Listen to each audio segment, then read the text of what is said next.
was calling out his name, trying to find him. I was getting desperate at this point. I just had this gut feeling that something was wrong, and he got in my face and he screamed at me. He said, "I know what I saw. I know what it is, Amanda." And I'm just sitting there on the phone going, "What are you talking about?" He goes, "Amanda," like something to the tune of like, "Daddy's in this burn pile." I mean, everything, your whole world stops. And there was a lot of things that happened before that moment that I think should have been taken care of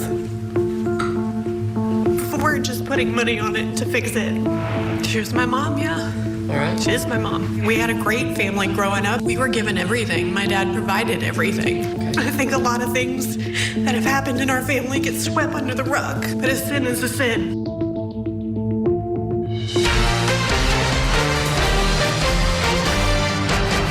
Welcome back to Court TV Live. I'm Michael Ayala. We're going to get you back to court in just a moment. But first, our Court TV cameras are covering the biggest cases across the nation. In Arizona, doomsday cult mom and convicted killer Lori Vallow Daybell could represent herself against murder charges in Arizona after waiving her right to counsel. In Massachusetts, an attorney for the family of John O'Keefe pushes for their wrongful death lawsuit against Karen Reed to move forward. And in the Delphi murders trial, it's day 8 of testimony. Court TV senior producer Barbara McDonald joins us now with a debrief. Barbara.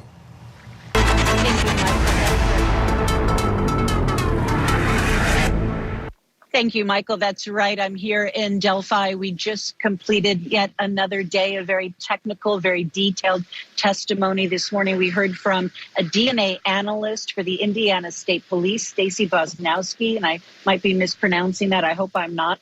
She testified about all of the items that were found at the crime scene and in the creek, as well as items that were tested from Richard Allen's home when they conducted that search warrant, that she tested for DNA, that she did find some unknown DNA mixtures, that she could not determine how many contributors contributed to some of those samples. There was also some hair that she was not able to identify because it didn't have enough of the DNA or skin material on it. She said that she did find male DNA on the hoodie that Abigail Williams was found wearing. And that, of course, was the hoodie that Libby had been wearing earlier in the day. But she admitted that none of the items that she tested connected Richard Allen to the crime scene or to the girls or the girls to any of the items that were taken during the search of his home. And she explained that she exhausted all of the resources of their laboratory in doing as many tests as they could. This afternoon, we heard from a blood pattern expert, a Major Pat Cicero. He's with the LaPorte County Sheriff's Department. And he talked about the blood that was found in various scenes around the crime scene and how that was all Liberty German's blood, that Abigail's blood was only found in the immediate area where her body was located. And that's what led them to believe that Libby's body was moved. They think that she was dragged by her arm. But he also admitted that nothing that he looked at connected Richard Allen to the scene or to the girls. Now, an interesting thing happened as soon as court was over. The jury was excused, and the prosecutor is trying to have some Google searches admitted from a Google Gmail account that they say that Richard Allen admitted to using when he was first interviewed by police in 2022 when they refound that tip and started looking at him. And that was on October 13th of that year. And that he wants to admit that into evidence. And the defense argued, citing a case law that talked about some sexually explicit internet searches that were done in a case, I believe it was Watson v. State, and that the state would need to be able to prove that no one else had access to that account or that device. They indicated that perhaps Richard Allen's wife, Kathy, could testify that others may have had access to that. The judge is taking that issue under advisement. We expect to hear her ruling in the coming days. Testimony resumes tomorrow here at Carroll County Circuit Court, 9 a.m. Michael? All right, let's turn now to Georgia for the burn pile murder trial. Defendant Melody Farris is facing murder charges in the death of her husband, Gary. Crime and Justice correspondent Matt Johnson has been covering that case and joins us now live with details. Matt. Michael, good evening. Another big day of testimony here in Cherokee County, Georgia, just north of Atlanta, where this trial has been playing out for 4 weeks now. Today, we heard from the fourth and final Farris child. And he goes, Amanda, like something to the tune of like, Daddy's in this burn pile. Like, I know what I've seen. I've been in Iraq. I know what burned bodies looked like. And I'm just sitting there on the phone going, what are you talking about? And he was like, there's something in this burn pile. And I was like, what are you talking about? In pure just denial, I guess. And either he hung up the phone or I hung up, but I immediately called Chad and I said, you need to get here right now. And next thing I know, I don't know if he walked over. I mean, everything, your whole world stops. And he came over and grabbed me by the arm as hard as he could, and he got in my face. Who are we talking about? Scott. Okay. He got in my face and he screamed at me. He said, I know what I saw. I know what it is, Amanda. And I was just, again, going like, what? Amanda Farris Bruce, emotional on the stand at times, telling the jury that she was in shock when she found out that her father, Gary, had been murdered. Amanda Bruce called as a defense witness today and was questioned about her loyalty to her mother, the defendant, while on cross. Take a listen.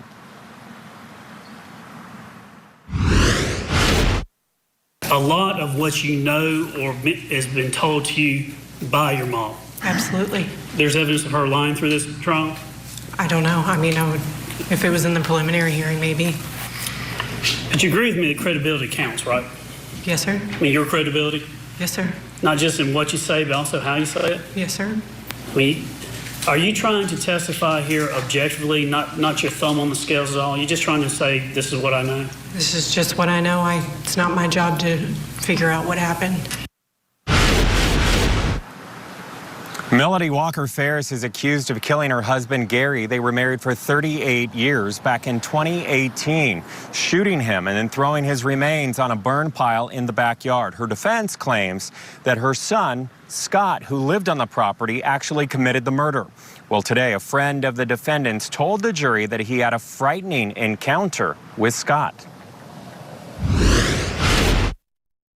Scott comes from the barn area where he was living, and he rushes up the road and he comes toward me, and I had never met him. I did not know who he was, and he was screaming and yelling at me and Alan and Melody. So when I got ready to leave, Alan was in his vehicle, I was in my vehicle. We got ready to leave the property. Scott followed me for 3.5 to 4 miles at a very high speed, and I couldn't understand why. And it made me upset, and I called 911. Melody Farris has been out on a $250,000 bond since her arrest that happened 11 months after her husband was killed. She faces life behind bars if convicted. Tomorrow, Michael, will find out if she plans to take the stand. All right, Matt, thank you so much for that report, as always. And as you mentioned, that trial has ended for the day. But we do want to get you back inside that courtroom for a look at some of the best testimony from Amanda Bruce, the couple's youngest child. Amanda Farris Bruce talks here about her siblings' relationship to her parents. And then how would you assess your personality? I like to think I'm a loyal person. I'm a caring person. I always like to believe the best in people. I almost and I don't want to say a fault, because I think everybody deserves a friend in this world, but I can be very introverted at times. But I like to have who my friends are. I passionately love them, and I would be there for them.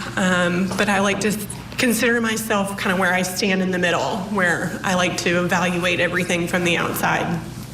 But I like to stay out of a lot of drama. Okay. So we keep kind of touching around the outsides of the drama, but would you say on a scale of 1 to 10 that your family pre-2018 was 1 being very boring, not dramatic, 10 being as dramatic as it gets? What number would you give it? It's hard to say because that was our normal. I think there was always something going on in everybody's life. I tried to, all of this, I was just trying to get married and fall in love with the man that I wanted to marry, and my world got turned upside down. And I was just very much one of those, like, everybody else's problems are their own and I can't fix it, but it was tough. It's really hard to explain, but everybody had trauma and trouble and issues. You use the past tense when you're talking about your siblings. Why is that? We don't talk anymore. They don't talk to you. Communication is a two-way street. So when's the last time you talked to your siblings? Had to be probably end of 2019. Okay. So why do you believe that is? This had something to do with it, but we had our own falling outs individually that I kind of refreshed my memory when I knew this was all happening and reading through text messages and things like that. But Chris and I had a falling out a year prior.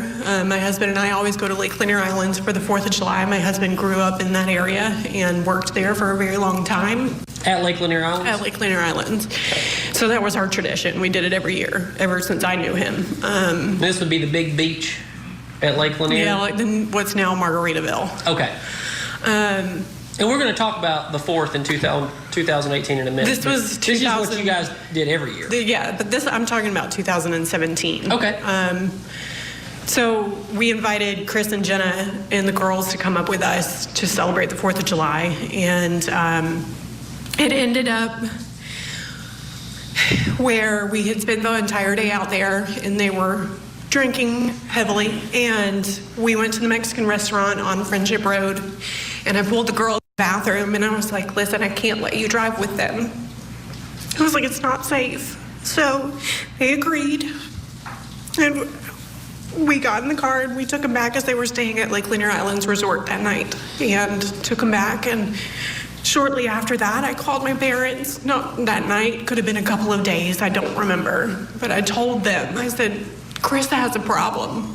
He has a drinking problem, and those girls are going to get in an accident, and something bad's going to happen to them or somebody else.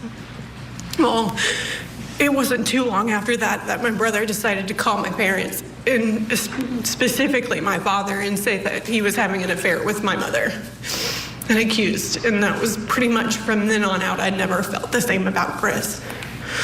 And so that was right around the 4th of July 2017? Correct. Was this also the time were you aware of him threatening to kill your mother? That happened after. Okay. I kind of pieced it all together because I hear bits from people, but nobody tells me directly. Honestly, when that happened, I didn't ask questions. I didn't want to be involved. I thought that was something that my parents should handle. They were the parents, they needed to handle it, and that's why I went to them about his problem, and because it wasn't my place to tell him he had a problem, and it was theirs as his parents. And I don't know if that was a result of that. Did you know that it had almost a similar situation about Chris trying to leave with the girls, intoxicated? Did you know about that? I slightly recall something of the sorts. I just remember telling my parents that the girls should not be driving with them if they were going to be drinking like that. And if it came to the point of me saying something to my parents, there was a reason. I did not feel like they were safe. And so let's be clear. At that point, Chris, instead of stopping drinking or taking accountability for his actions, he decided to say that your fiance was having an affair with your mother. That's what I can assume. Okay. Because there's no other reason for him. My husband was good friends with Scott and Chris before this. They went to an SEC football championship game together. Chad and my dad had a fantastic relationship before all of this happened. We went out there almost every weekend to have dinner with them. And we were there on his birthday on June 27th before he died. And we were the only ones there. And we are gonna talk about that weekend. So I want to back up too. I mean, so that's you brought up Chris and you brought up that incident, and we may just have to talk about moments in time that come back, because I understand that what you're currently going through in this moment is awful. Yes. And this is a very patient jury, and so we will get through it. Okay. Okay. But let's go back and let's talk about Scott. I want to talk about, he gets back from Iraq. Can you tell me about any specific instances you remember? You mentioned anger and things like that. Can you talk about that for the jury? I mean, he was just very protective over the farm. And I never understood why we called it a farm. So it was a glorified petting zoo at most. But, sorry. They know. They've seen it. Sorry, we had a lot of animals growing up, and this was like that on steroids. It made no sense. Well, then how did we wind up there? How did the family get to the farm? That would be a great question. Ask my daddy. Because I don't know. There was a lot of things that happened before that moment that I think should have been taken care of before just putting money on it to fix it. Okay. I think a lot of things that have happened in our family get swept under the rug, and they're never addressed, and they're not taken seriously. But a sin is a sin, and I feel like this is a repercussion of all the sins that were committed over years, unfortunately. Okay. And this is sins by everybody in the family? Everybody. False money idols. It was always what it looked like on the outside. It never mattered what it was on the inside. There was many things growing up, like our parents didn't really, they cared, but you had to figure it out for yourself. It wasn't, let me walk you through this, let me show you how to do this. I don't feel like it was ever that moment. So we kind of had to fend for ourselves a little bit in that aspect. Okay. Well, let's talk. Let's just go ahead and get into it. Let's talk about your mother. Let's talk about it.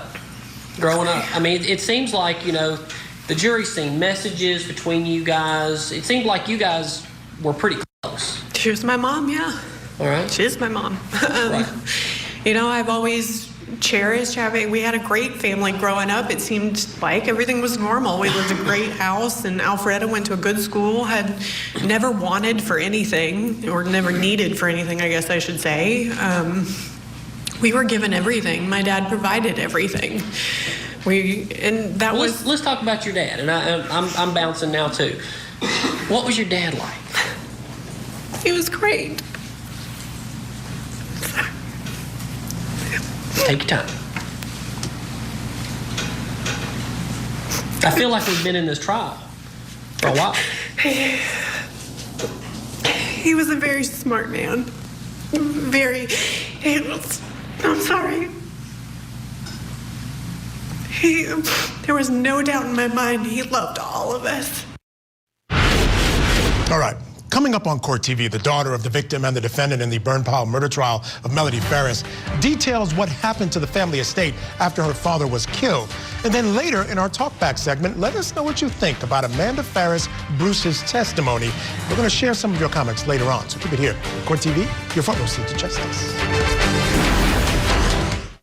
Tonight on Closing Arguments, we take you to Georgia as testimony in the burn pile murder trial moves forward. We'll bring in experts to unpack the family drama revealed on the stand. Closing Arguments tonight at 8/7 Central, only on Court TV. Join Court TV's Vinnie Politan with the latest and breaking true crime stories. Now, let's look at the other side of all of that.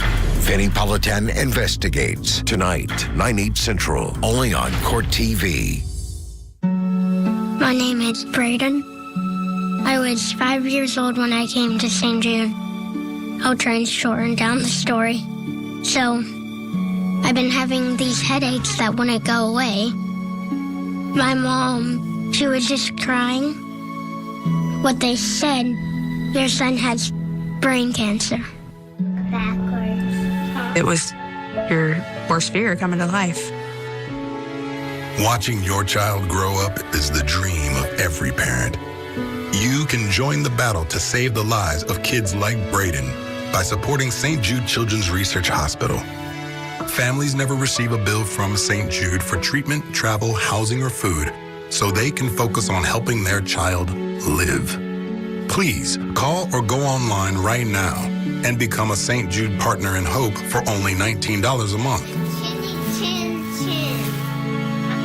St. Jude takes away my cancer. You can get through this. What they have done for me, my son, my family. Sorry, yeah. Life is a gift, especially for a child battling cancer. Please call or go online and help save the lives of children like Braden. I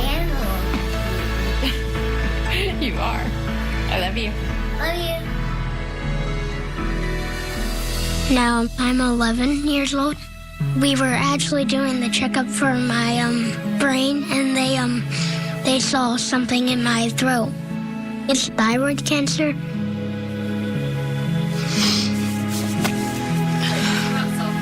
He was cancer-free for 5 years. It was heartbreaking to find out that he has cancer again, but we knew who we had behind us. Is your throat sore? It just gives me hope. Without St. Jude or its donors, we would have been in a bad place. You can make a difference.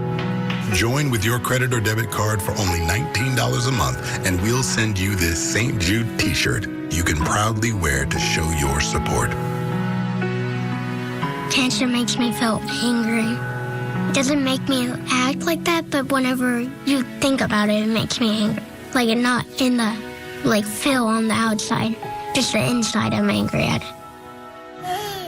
These kids, they've done nothing wrong in the world, and they end up having to go through all of this to survive. Finding a cure for childhood cancer, it means everything. Help St. Jude give kids with cancer a chance. Please donate now.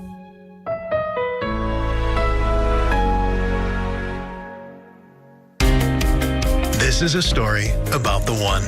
The untrained eye may not see the one as extraordinary, but her goals aren't easy. She fixes, she manages, she perfects.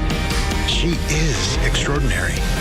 Because for the one, maintaining this space transports her to this space. The industrial grade product you need plus 1 million more. Call, click Grainger.com or stop by. Grainger, for the ones who get it done. What does it mean to truly transform your health? Change you can feel on the inside and see on the outside. Start in your gut with DSO1 Daily Symbiotic, the 24-strain 2-in-1 probiotic and prebiotic formulated to improve digestive health, regularity, and reduce abdominal bloating after 14 days, reduce the appearance of fine lines and wrinkles after 4 weeks, and support a resilient immune system after 3 months. Start your DSO1 transformation today at seed.com.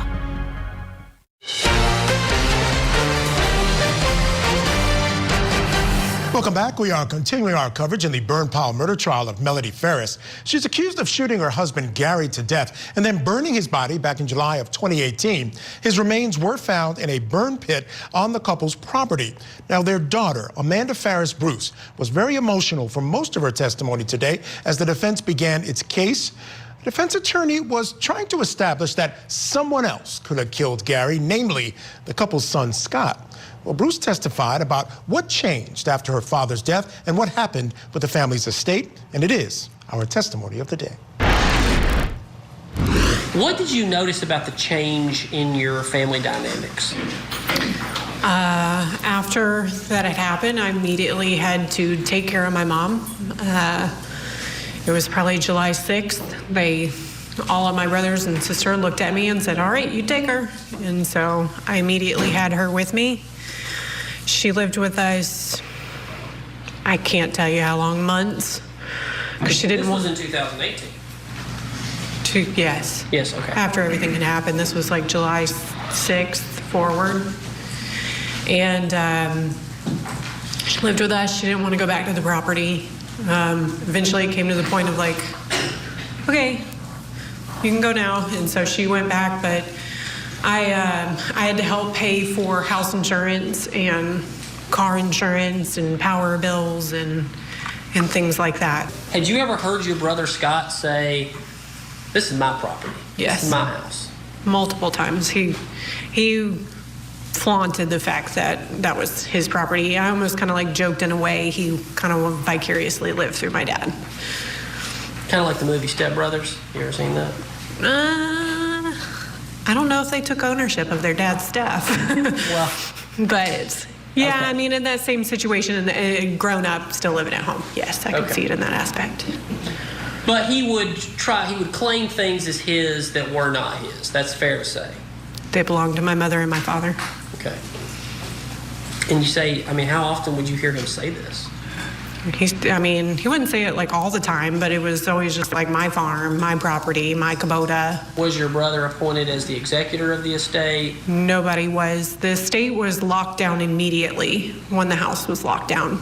My mother couldn't go down the road and get a sandwich if she wanted to. She was totally reliant on me from day one. Well, I guess I'm talking more about, there was properties that were owned by the family, and was your brother Chris ever appointed over that? My sister at one point got a coroner's letter that we did not know about. My mother had tried to get a lady named Diane to help her figure out what needed to be done with the estate because it had been so long. And that's when she went to the courthouse and realized that Chris had filed for, I don't know what you call it, for the estate, but he was given ownership of the estate, and we did not know. Okay. Well, tell me how that went. Not well. I know that it turned into, I texted Emily at one point and I said, Diane's told me that there's been money taken out, and my dad owned the condo that my sister lived in Tuscaloosa, and said that it had, I don't know if it went into foreclosure or whatnot, but a property management company was in charge of, they would get the check and then Daddy, I assume, would give it to the mortgage company at that point, and it was not being done. So the condo was lost. And that was the condo in Tuscaloosa? Correct, and that's when I petitioned to have the third-party estate attorney. So none of us had our hands on it. It was purely an outside source, and I did not know that was an option until my mother spoke to Diane. Okay. And so did they loop you in on any of this, Chris and Scott and Emily? No. Right, so you were just kind of left on the outside. Nobody talked to me about it. Right. And is that because you were the only one showing any support for your mother? I had to take care of her. I had no option but to take care of her at that point. Emily ran off back to Tennessee, and Chris and Scott were no help. I financially took care of a lot that first year. It was really hard on us. But we did it because it had to be done. God forbid something happened to the house. And the mortgage was over almost probably $5,500 a month. And then the home insurance, I paid for that. So if anything were to happen to it, we wouldn't be in a really big situation, but that was $600 a month. Paid for the car insurance on all of the cars, including Scott's. And that's kind of where Scott and I fell out. All right, let's bring in our guests for this hour. Joining us here to discuss, trial attorney Kelly Hyman and former federal prosecutor Nima Romani. Hello to you both. Thank you so much for joining me tonight on the program. Kelly, I'll start with you, and first and foremost, I'll get this from both of you. What were your impressions of Amanda Bruce on the stand? She is very believable, very sincere, and very compelling. She tells a story very well. She broke down on the witness stand. She is calm, she is cool, she is collective, she is everything that someone wants in a witness. However, does she change this case? Ultimately, that's going to be up to the jury, but she has done a very great job. All right, Nima, I want to get your impressions. Certainly not a ringing endorsement for Mom. I thought she was more effective in terms of creating some sort of doubt surrounding Scott and what he was doing and what he knew, and perhaps his involvement in this whole thing. I thought that's where her worth was. I agree with both you, Michael, and Kelly. I thought she was a good witness, certainly the best of the Farris siblings. I don't think the other siblings testified particularly well, especially Scott. But like you said, I mean, this is a defense witness. They just started their case in chief after 15 days of prosecution witnesses and testimony, and they came up pretty strong. When you have the final sibling, Amanda here is saying that Scott told her daddy's on the burn pile, and we know that the defense theory of the case was that Scott did it, and he certainly had the physical strength to do so. I thought it was a very good witness, combined with the previous witness that said that the victim was aggressive. This is all helpful testimony and a very strong start for the defense, and probably one of the weaker cases we've covered here on Court TV, at least if you look at the evidence that the prosecution has put forward. Yeah, no doubt about it. You know, it's interesting. I want to take a listen when Scott was asked, and his time on the stand, he was asked directly, did you kill your father? And Kelly, I have a question for you. Let's take a listen. You used that .357 to shoot your father, did you not? No, because I never shot my father. Did you throw that .357 into Lake Lanier after you shot your father? No, because I have not seen that .357 since 2012, I think it was, when my house was broken into. And did your father, in fact, confront you that evening about being out again? Because through the text messages, we clearly have seen that you're constantly hiding from your father to go play golf, to go hang with your friends and not do your job. And he was always controlling your money, yes? No, he wasn't controlling my money. Did you shoot him at the barn, Scott? I never shot my father. It's interesting, Kelly, because he says dad wasn't controlling his money, but the testimony we've heard throughout has sort of contradicted that. We know he erased the trail camera. We know that he had 38 special bullets in his room. We know that he had a gun that matched that was allegedly stolen. And something interesting that Amanda said, when he comes across them by the burn pile and begins to tell them that, oh, there's a body on it, I know what I've seen, I've been in Iraq, he then says, I'm going to look for a gun before anybody knows that a gun was involved in this crime. I thought all that can really work in favor of this idea that a juror, and you only need one, to consider that maybe he was involved in this and not mom. Credibility is definitely key in this case. And Michael, you bring up really good points about what has been stated and what he knew. The fact that you bring up, the one that stands out the most to me is the fact that all of a sudden you're at the burn pile and you say, oh, I'm going to look for a gun when no one knows that anyone was shot. Maybe that is foretelling. Maybe he is psychic, or maybe he knew. But ultimately, is he credible? Does he come across as being believable? And if the fact that the father did have control of his money, then just own it. Don't deny it. Be honest and truthful, because it could take that one little thing. One juror could sit there and say, he's not being credible about the fact that his father controlled his money. Then what else is he not credible about? What else is he not believable about? What else does he know that he's not telling, and could turn it from guilty to not guilty? That's right. Why lie? That's the question. Why are you lying about that? Everybody says he had control of your money. You had to ask him for money all the time. Nima, quickly, I only got about 30 seconds. It's 3 siblings against 1, but I thought that Amanda was much more credible than any of the other siblings. She was much more mature. She seemed much more emotional and connected to this case overall. Your thoughts on that?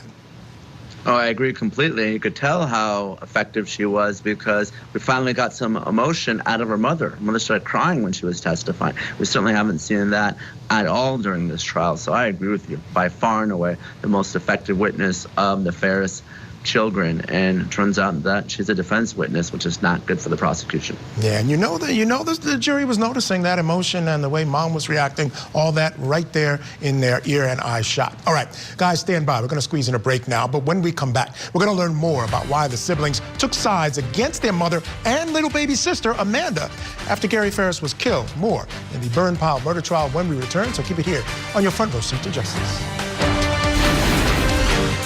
And that's my family. Thank you, Maddie. Who'd like to go next? Caleb, come on up.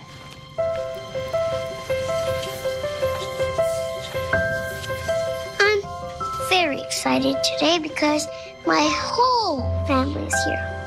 This is my mom, and my brother, and my dad. Thank you, Caleb. You have a beautiful family. Oh, I'm not done. My family's way bigger than that. There's my doctor, and my nurse, my physical therapist, my receptionist, my Shriner, and, of course, my buddy, Alan. What's up, Caleb? Oh, and I can't forget you.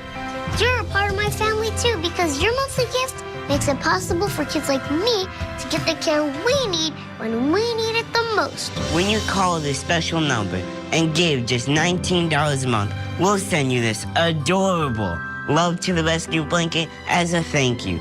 And reminder of the kids you're helping get the care they need each and every day. It's the generous support from thousands of people just like you that makes it possible for Caleb's family to give him and all the other kids the best care possible. Please call the number on your screen. With your gift of just $19 a month, you'll become a part of this extended family. Your monthly gifts helps other children experience the amazing family-focused care that Shriners Hospitals for Children provides. And we provide this care for every child, regardless of their family's ability to pay. Because they're not just doctors and nurses, they're family. Thank you. Thank you for giving. Please call the number on your screen right now to give. If operators are busy, hold patiently or give at loveshiners.org right away. Big or small, your gift helps us all. Hi, I'm John. Hey, I'm Janine. I'm Steve, and I've been a Consumer Cellular customer for 8 years. 3 years. 11 years. When they asked me if I want to be in a testimonial commercial, I said sure. I said sure. I said sure. But I got a tournament to get ready for. Not if the fish are biting. But it's a beautiful day. We started looking for another provider primarily because we felt like we were paying way too much.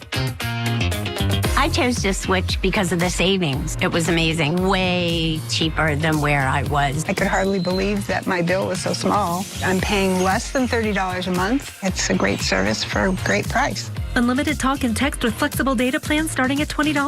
Plus, for a limited time, new customers save $50 when you sign up today. The place that I live in is heavily forested. There's a lot of trees. What got me to be a customer, really, to tell you the truth, was the reception and the coverage of Consumer Cellular.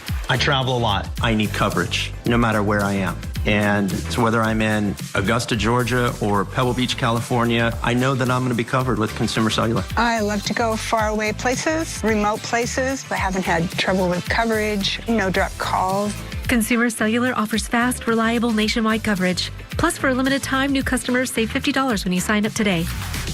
When we switched over from Verizon to Consumer Cellular, it was a really painless process. Just kept the same phone. I kept the same number. Anytime I call customer service, it's U.S.-based. It's nice to know when I have an issue that I can have a real conversation. Customer service has been great. I just get a bill at the end of the month. It's on auto pay, and it's super easy. And as AARP members, we also get a nice discount. That's right. AARP members receive a 5% discount. Make the switch now to the most awarded brand by J.D. Power.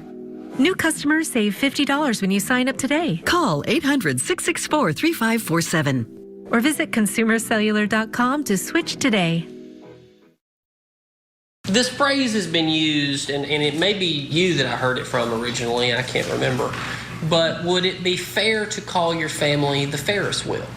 Unfortunately.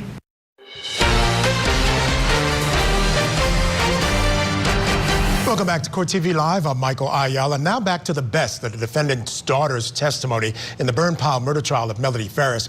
On cross-examination, Amanda Farris she explains how the siblings split and then sided against her and her mother after their dad died. Take a listen. I know a child cannot measure the love for their mother, but you do love your mom, right? And my dad, yes. And you are her child? Yes. You're her daughter? That is correct. You're her favorite daughter, aren't you? I wouldn't say that. You're her favorite child, aren't you? I wouldn't say that. Do you say that she has the same positive feelings towards the other three as she does to you as we sit here? I think my mother equally talked about us positively and negatively. You're the only child that's siding with her, though, correct? I'm the one that's choosing to believe that she's innocent until proven guilty. It's your belief. I understand that. But again, my question is, you're the only one that's on her side or choosing to believe as you do, correct? I'm the only one choosing to believe in the justice system.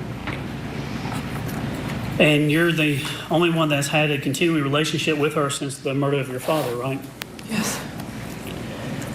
In fact, at times, you've not only been a daughter and a child of her, but you've been an advocate for her, right? I have been a support system in the sense of I had to be the strength when nobody else would be. And what I mean by that, there are times that she would call you from jail or contact you somehow when she's out, and she would ask you to go and talk to other people and do things, right? Correct. She would get you, whether it's with the house or meeting with the attorney, she wanted you to relay certain information. Is that fair? She wanted to, but sometimes I would, sometimes I wouldn't. A lot of times I would say yeah, and then I wouldn't do it. But times you would, right? Yes. And you haven't heard the jail calls that we have between you and her. You haven't seen that at trial, have you? No. So you don't know what has been said between you and her that the jury already knows about, right? No, I know it. Potentially, if I heard it, I would obviously, if it was a conversation between us. And you agree with me that your relationship with your brothers and sisters has soured since all this happened? Unfortunately. And it upsets you because they're not taking up for your mom, right? No, it upsets me because it shows how much that they love me.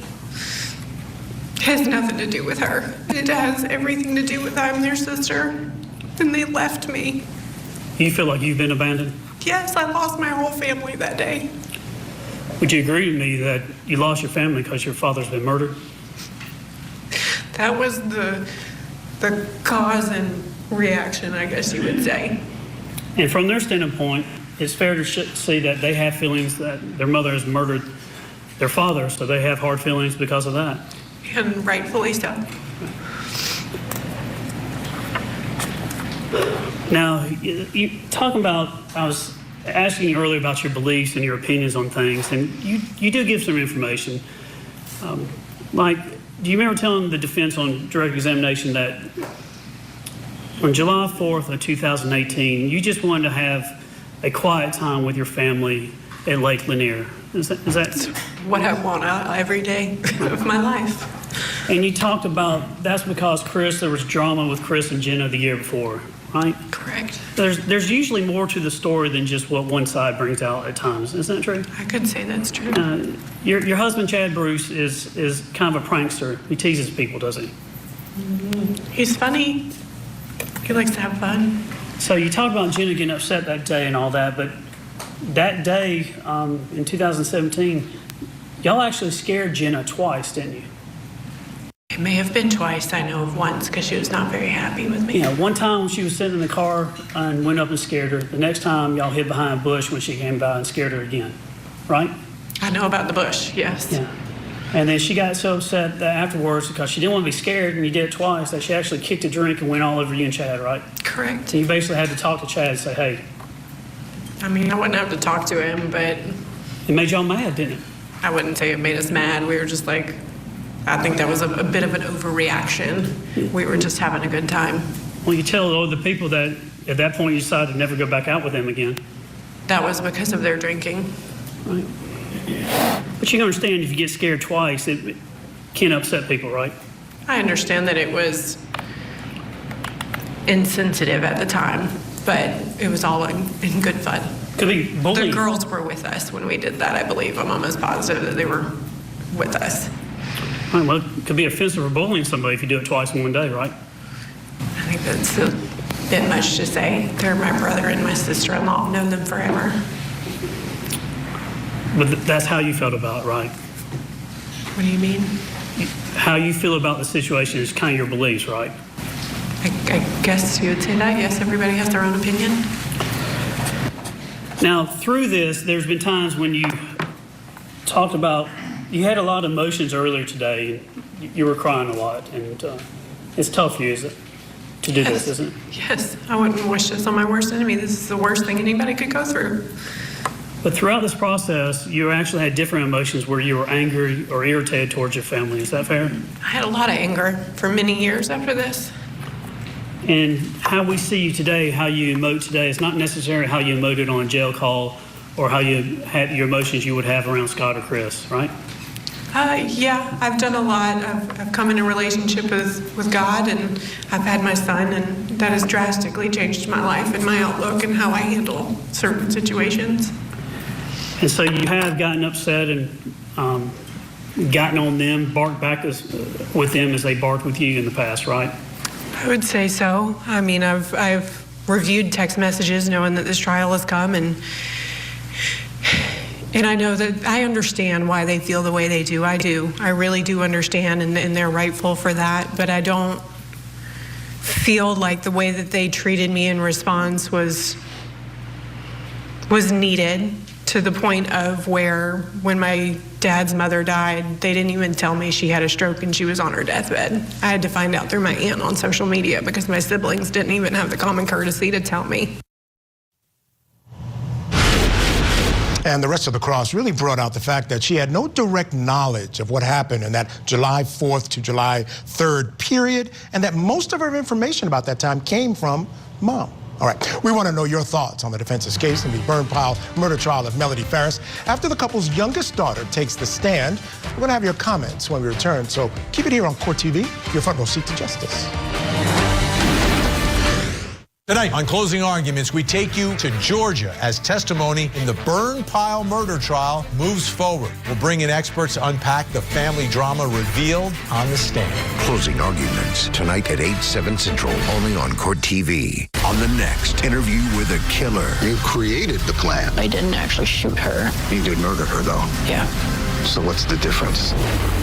Interview with a killer. New episode Sunday, 8/7 Central, only on Court TV. Attention taxpayers, ready for some bad news? With billions of dollars in new funding from Congress, the IRS has launched its most aggressive hiring campaign ever to ramp up enforcement. If you're ignoring your taxes, don't delay, because your paycheck, your bank account, even your home or business could be at risk. Now, here's the good news. Optima Tax Relief, America's #1 tax relief firm, can help to protect you from IRS collections. A-rated by the Better Business Bureau, their award-winning tax professionals are experts at resolving tax problems. In fact, they've resolved over $1 billion in tax debt for their clients. Let Optima help determine if you qualify for the Fresh Start Initiative or other powerful tax assistance programs. Take control. Call Optima now for a free consultation. For your free consultation, call 800-648-4559. 800-648-4559. That's 800-648-4559. Optima Tax Relief. Helping families with mesothelioma is all we do. Our firm has been offering a free book on mesothelioma for over 10 years. Since that time, thousands with mesothelioma have trusted us to represent them against those responsible. We have local offices throughout the U.S. Mesothelioma really is all we do, and there is no risk to you. Let us put a plan in place for you and your family. Call now. Call us at 800-259-8638 or go to mesobook.com. This is the story of the one who doesn't just see a broken dock. He sees lost revenue, a late night, and work stalled to a halt. Thankfully, he has the experience to handle whatever comes his way and has Grainger on his side, offering access to technical product specialists and the scale to deliver fast, so he can keep his business in gear and always moving forward. Call, click Grainger.com, or just stop by. Grainger, for the ones who get it done. There has never been a better time to join AARP. This special offer gives you exclusive access to hundreds of AARP discounts, programs, and services that will add real value to your life. As a member, you can get discounts on glasses and eye exams, save on prescription drugs not covered by Medicare. But you can also save on travel, hotels, restaurants, concert tickets, and so much more. I didn't know that. AARP helps members access exclusive benefits like Medicare supplement insurance, even auto insurance. We can use that. AARP offers financial tips, career resources, and tools that may help you avoid identity theft and scammers. That's good to know. Pick up the phone now to join AARP. 1 year for just $12. That's 25% off the regular membership price. You'll even get a second membership included free. And you'll receive AARP the magazine filled with information and articles important to you. Plus, you'll get hundreds of benefits and an additional free gift if you call now. And you don't have to be retired to join AARP. You can join at 50 for instant access to many member benefits. For 60 years, AARP has fought to protect your Social Security, Medicare, and more. That sounds good to me. Now you know how AARP helps people like us take on today. So don't miss your chance to join now. Call or go online now to take advantage of this special offer. 1 year for just $12. That's a savings of 25% off the regular membership price. And you'll get a second AARP membership for anyone in your home free. And get a full year subscription to AARP the magazine filled with information and articles important to you. Plus, you get the AARP mobile app that connects you to local events and activities near you. And as a free gift, we'll include this insulated trunk organizer. So don't miss this chance to save 25% and get 1 year for just $12. Call 800-876-6852.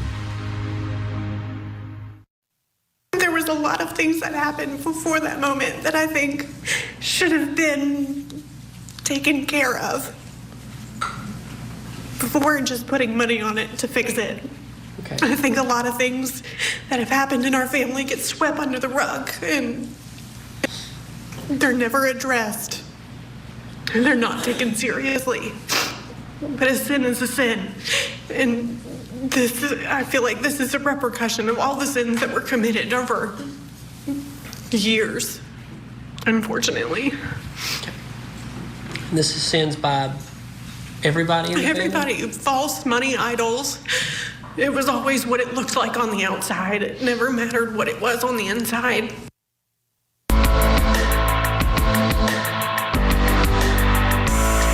Interesting take by the youngest daughter of Melody and Gary Farris. She took the stand for the defense today in the burn pile murder trial.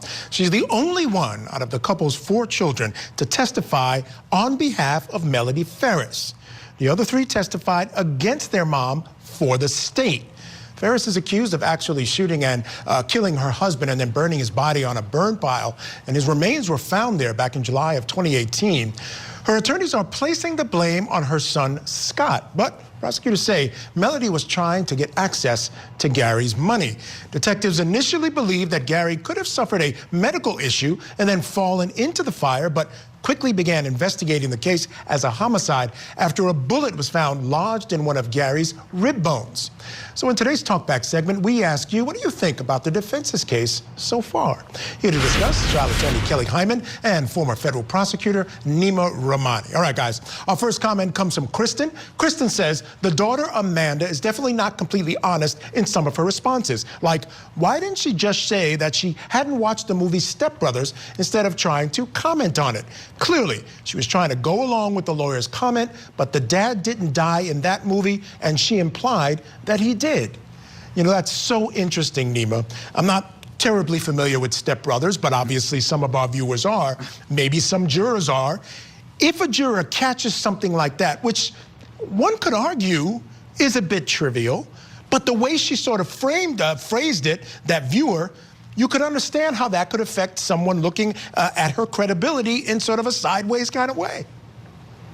Well, first of all, Michael, it's a great movie. Everyone should watch it. But Kelly kind of touched upon this earlier. And every state in the country has essentially the same jury instruction that says, if a witness lies about one thing, you're free to disregard his or her testimony entirely. That's why it's important not to say things that might not be true. Because you're right, a juror may pick up on that and say, you know what, I'm going to disregard what Amanda said entirely, even though it might be an innocent misrecollection or she's overextending herself. But it is very important, and I agree with the viewer that commented that. Yeah, the smallest thing, they can pick up on it. You just never know. Our next comment comes from Lori. Lori says, sadly, that was a dysfunctional family. It seems like every one of them were in Dad's pocket for his cash. She might have done it, but I believe them kids were tied in somehow. That's an interesting theory. I think there are quite a few people, Kelly, who might believe that. Maybe one of the brothers was involved with the mother. She was home at the time. Maybe she was involved. Maybe she's keeping her mouth shut, not wanting to turn on the children per se completely. If that's true, If a juror sits there and believes that, hey, maybe the kids were involved, but Melody was, does that still mean that they're going to convict? I think they're going to potentially consider that, but it's important to remember that the state has to prove beyond a reasonable doubt. Do they have any idea that the mom was involved? Was she the one that orchestrated it? Was she the one that planned it? Was she the one that said, oh, we're going to do this? But if the kids had the involvement as well, and they believe that she wasn't involved in any matter regarding this killing, then they're going to have to most likely say that she's not guilty. All right, let's go to our next comment. This one comes from Twitter. Amazingly me, the whole family is suspect. They have secrets and wouldn't doubt Scott's involvement at all.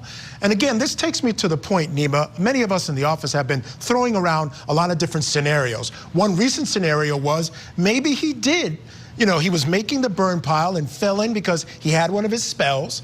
And then maybe the brother comes along and shoots him because he wants to put him out of his misery, doesn't want him to suffer. But also there's, he gets it's a win-win for him because now he doesn't have to worry about dad and the purse strings, etc. But if we're doing that, I would think that that's helpful to the defense. Well, it's one of those law school bar exam hypotheticals, right? As lawyers, the person, were they really dead? You can't murder a dead person. But, amazingly makes a good point, and one that we're all talking about, right? I mean, we're talking about the family drama and the financial motive, but really this could be a soap opera, right? Obviously, you have the extramarital affairs, you have everyone in the sort of succession type case trying to take over. And, there's actually allegations that the kids are stealing from their dad. So, I mean, this is all very, very important. But the possibility of, a medical episode, because the question is, how did he end up on the burn pile? He happened to suffer it right there, fall into it, then get shot. I think that's certainly possible, but the least likely outcome. I think more likely is he was shot, moved, and then burned. All right, Nima, you just threw my theory out the window. That was my theory. But anyway, thanks to Kelly and Nima for being with us. Hey, anything's possible in this case. You guys have a wonderful evening. Always a pleasure to have you on the show. Folks, please stick around because coming up next, we're going to review the 3 things that we've learned today and the cases we've been covering from coast to coast right here on Court TV. You'll find them in cities, towns, and suburbs all across America. Millions of Americans who have Medicare and Medicaid but may be missing benefits they could really use. Extra benefits they may be eligible to receive at no extra cost. And if you have Medicare and Medicaid, you may be able to get extra benefits too through a Humana Medicare Advantage dual eligible special needs plan. Call now to see if you qualify. With the Humana Medicare Advantage dual eligible special needs plan, you could have doctor, hospital, and prescription drug coverage in one convenient plan. Plus, most plans include the Humana Healthy Options Allowance to help pay for essentials like eligible groceries, utilities, rent, and more. Your allowance is conveniently loaded onto a prepaid card each month, and whatever you don't spend gets carried over to the next month. Plus, you could get other important benefits. Most plans include dental coverage with $0 copays for covered preventive services, vision coverage, including eye exams and a yearly allowance for eyewear, even hearing benefits with routine hearing exams and coverage toward hearing aids. And you could pay nothing for covered prescriptions all year long. You'll also get $0 copays for routine vaccines and telehealth visits. And you'll have access to Humana's multiple large plan networks of doctors, hospitals, and pharmacies. Best of all, if you have Medicare and Medicaid, you may be eligible to enroll in a Humana Medicare Advantage dual eligible special needs plan right now. So if you have Medicare and Medicaid, call now to see if there's a plan in your area that could give you extra benefits. A knowledgeable licensed Humana sales agent will explain your coverage options, even help you enroll over the phone. It's that easy. Call today and we'll also send this free guide. But now is the time. The annual enrollment period ends December 7th. Humana, a more human way to health care. Hi, I'm Mike Rowe, and I've spent the last 30 years traveling all over this country. I had a lot of fun along the way, but I worked really hard. And today, I'm not just thinking about the next dirty job.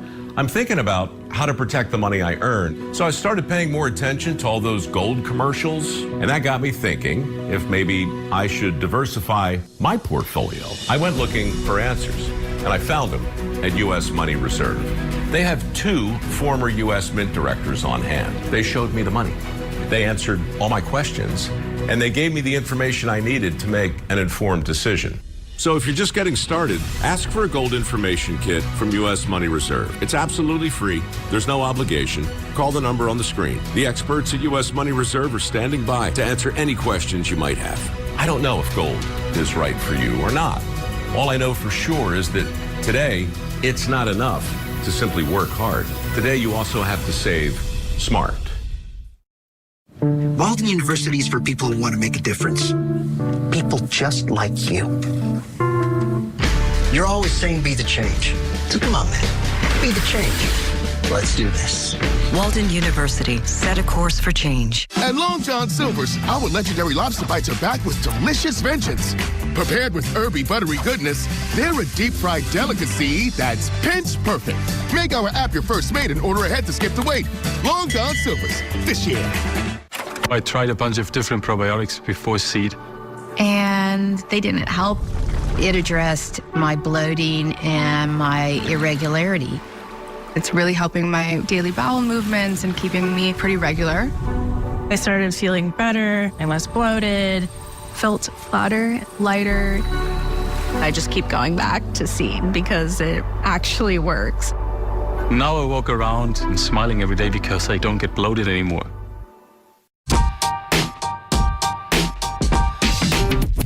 Welcome back. Here are 3 things that we've learned on this Monday. First, the man charged in the kidnapping and killing of a Tennessee schoolteacher has pleaded guilty. Cleotha Abston entered guilty pleas to first-degree murder and aggravated kidnapping in the abduction and death of Eliza Fletcher. The state had planned to seek the death penalty, but now Abston will serve life in prison. Abston grabbed Fletcher before dawn near the University of Memphis back in September of 2022. Her body was later found near a vacant duplex. Second, a judge in the Bahamas revoked the bond of Georgia mom Lindsay Shiver in the Murder in Paradise plot case. Now, this is video just in of Shiver and her co-defendant, Terrence Bethel, in cuffs, being led out of the courtroom. And we are told that they will stay in custody until a bail hearing is held.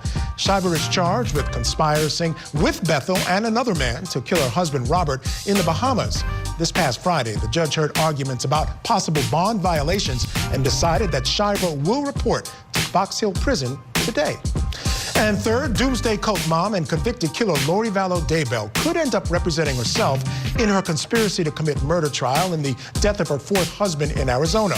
The court will defer Lori's request until after her mental health evaluation is complete. This comes after the judge granted Lori's defense's request to evaluate her competency before her trial can begin. No new trial date will be set until those evaluations are complete. All right, I'm Michael Ayala. It's been a pleasure being with you. Thank you so much, as always, for being with me. Coming up next, 48 Hours investigates the 2000 murder of a Columbia Daily Tribune sports editor. And then coming up later on Closing Arguments, the compelling testimony of Melody Farris. Keep it here on Court TV, your front row seat to justice.